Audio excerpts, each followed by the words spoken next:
ख़वातीन हज़रात अस्सलाम वालेकुम। दो मुख्तसर सी नज़्मों के साथ आपकी खिदमत में हाजिर हूँ। पहली नज़्म है इश्तिहारी गुमशुदगी। हमारी तारीख टॉयलेट्स में लिखी है, शजरा रोड़ियों पर सवाने बहने से इनकार कर दिया है, और सफेद बगलों ने दरिया किनारे रिस्क तलाश करने से।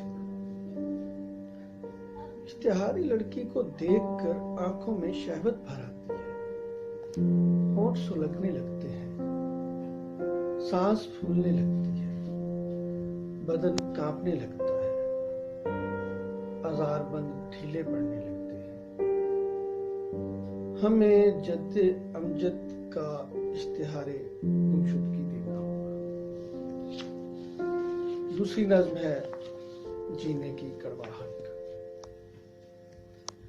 किताब बूटों में सोई रही आज़ान मीनार पर,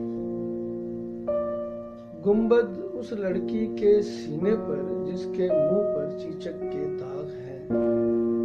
एक आंख पत्थर की, रंग स्याह है, उसके मुंह में कड़वाहट है, वो बार बार सारी दुनिया पर थूकती है। बहुत शुक्रिया।